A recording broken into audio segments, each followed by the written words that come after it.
Isn't the real cause of crime poverty or form of insanity? Think about this now. No economically comfortable person would want to steal, nor would a person in the right mind want to break a law.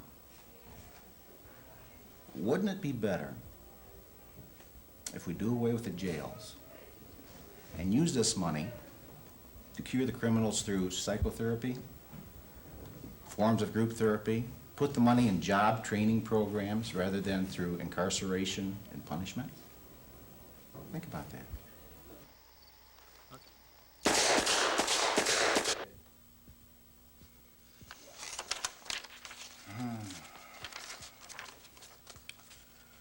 Well, young man, this is your third felony conviction in the last 3 years. I'm sorry.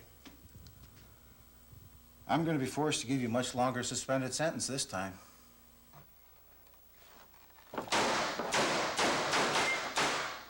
Well, gentlemen, this inmate hasn't committed any armed robberies, rapes, or murders in the last 5 years. Yeah, that's because we've had his rotten ass locked up for the last 5 years. Now, come on. Only by showing trust, understanding, and forgiveness can we expect him to show trust, understanding, and forgiveness. Isn't that right, Dan? Well, I don't know about that, but the prison is overcrowded, and we've got 10 new inmates coming in tomorrow.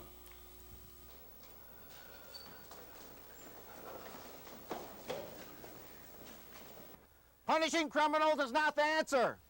It's the cheap Saturday night specials that cause all the crime. Ban these guns, and we will stop all crime.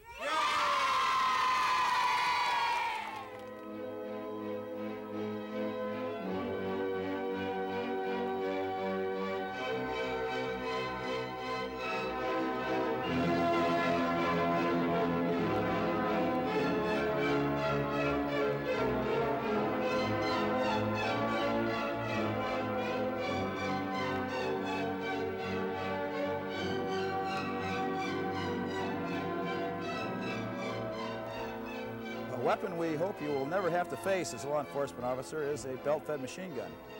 If you ever should happen to run into a big-time terrorist, drug smuggler, whatever, with one of these, there's not too much you can do except kill them, and you got to do it as fast as you can. These weapons have many strong points and only a few weak points. The weak points is they're not capable of really accurate fire, such like a scoped rifle. The other only other weak point is, and you pick this up, you want it to look like, hey, yo, Adrian, hey. Anyway, we'll crank off a little bit of the M60 here.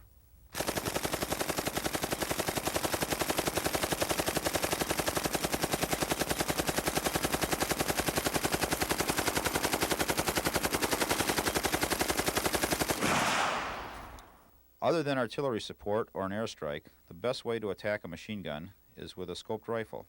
Heck, I bet some of you can even hit things on purpose. If you think that's bad, meet his bigger brother, the Browning 50 caliber.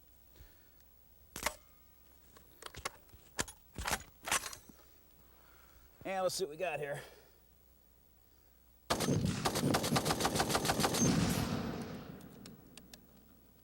Again, the best way to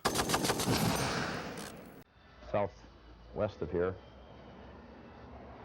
Ron Jagelski lives about 7 miles straight west of here.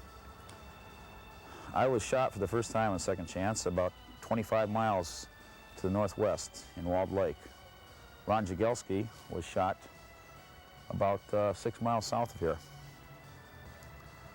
It's not even dark yet, and we've already heard 2 gunshots off in the distance. This is Detroit.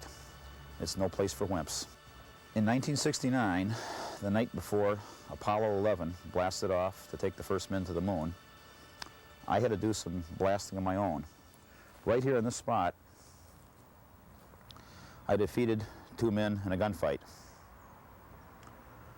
Unfortunately, I was fighting 3 at the time. Laying on the operating table, I said to myself, there's got to be another way.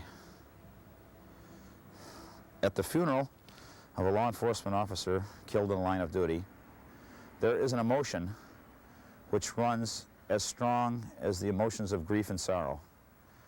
That emotion is one of frustration. If only there was something, anything we could do, anything to turn back time and make it not happen, anything. There is something you can do.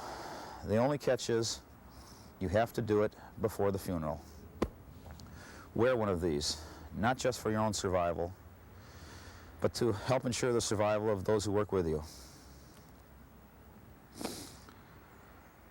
There are some of you out there watching this right now who are going to be shot to death, and nobody knows who you are. But it does not have to happen.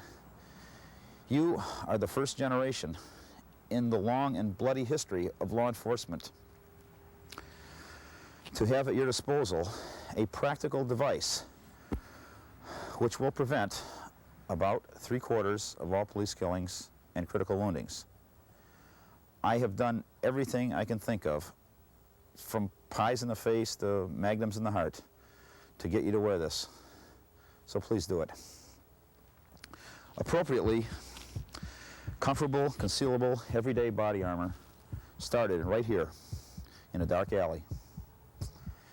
And the movie ends here.